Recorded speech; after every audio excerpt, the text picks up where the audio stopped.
So we are going to separately discuss this bizarre outburst that Donald Trump had on Twitter over the weekend.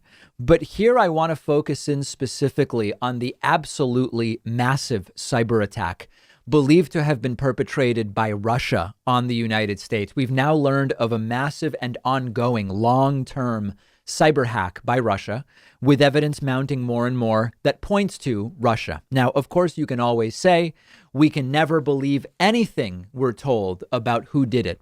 But in that case, you also couldn't believe the things that Trump says or what anybody says. So that's sort of a non-starter argument if we want to really evaluate this on its merits. But the details as we know them right now are that 5 major federal agencies were breached. According to multiple intelligence agencies, it's abundantly clear that it was Russia that did it. Now, multiple intelligence agencies drafted a statement saying Russia did this, and the White House blocked the release of that statement, according to a senior administration official. Donald Trump's Secretary of State, Mike Pompeo, even appeared on right-wing radio show, on the right-wing radio show hosted by Mark Levin, and said, quote, "We can say pretty clearly that it was the Russians that engaged in this activity." Pompeo didn't get super specific, but U.S. officials have said privately it was the Foreign Intelligence Service, the SVR of Russia. That's what sort of replaced the KGB. No one is suggesting China played a role. They believe it was Russia. It's not hugely controversial. But Donald Trump goes on Twitter and contradicts his own Secretary of State, Pompeo, as well as all intelligence agencies, and says, it could have been China who did it, something for which we have no evidence whatsoever. Donald Trump tweeting, quote, "The cyber hack is far greater in the fake news media than in actuality. I have been fully briefed and everything is well under control. Russia, Russia, Russia is the priority chant when anything happens because Lamestream is, for mostly financial reasons, petrified of discussing the possibility that it may be China. It may. No evidence of that, remember. There could also have been a hit on our ridiculous voting machines during the election, which is now obvious that I won big. That's not true, making it an even more corrupted embarrassment for the USA. So there are so many elements to focus on here. Number one, obviously, Donald Trump is not going to hold Russia accountable in his last month left in office. That's completely clear. But he's also adding, without evidence, that the hack even included more stuff like voting machines during the election. So it's consider the stunning nature of what he's saying. Trump is distorting what has taken place, downplaying it and saying the fake news is blowing it out of proportion, but then adding that there were actually even more things hacked than what the fake news media is telling you, raising this idea that voting machines were hacked, which is completely self-serving, merely to support his bogus voter fraud theory. So at the same time, he says this wasn't really a big deal, but voting machines were also hacked, which nobody is mentioning, which sort of makes it sound like it's an even bigger deal than what is being reported, because nobody's reporting that voting machines were hacked because there's no evidence of it.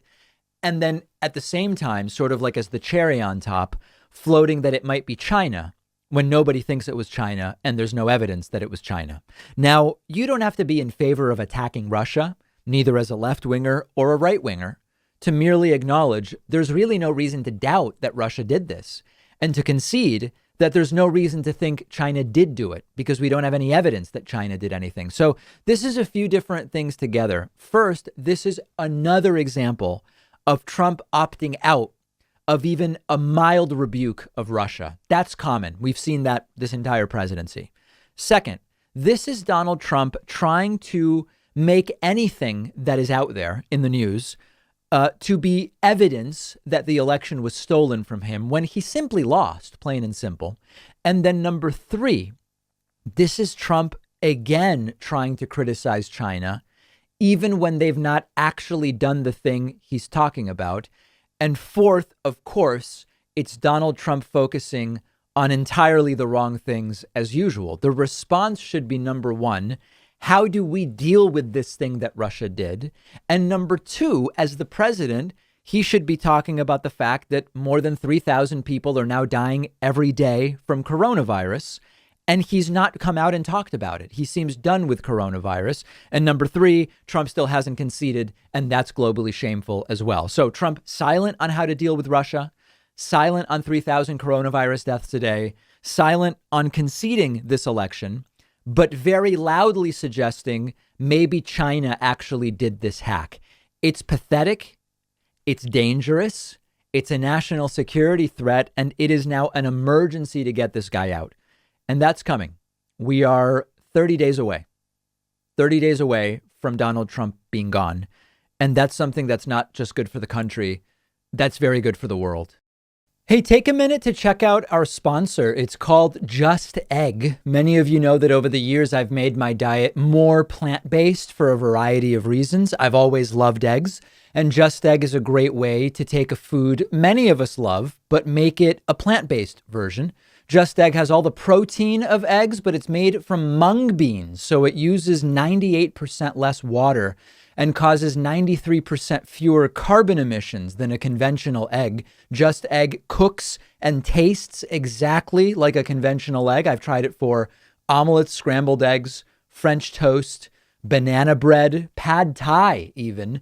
Anything you'd normally use eggs for. I actually think if I cooked something for a friend without telling them about Just Egg, they wouldn't even know the difference. You can find it in the egg aisle at your grocery store or on Amazon Prime Now or Instacart. They also have a frozen version, which is perfect for breakfast sandwiches. Just Egg. Check it out.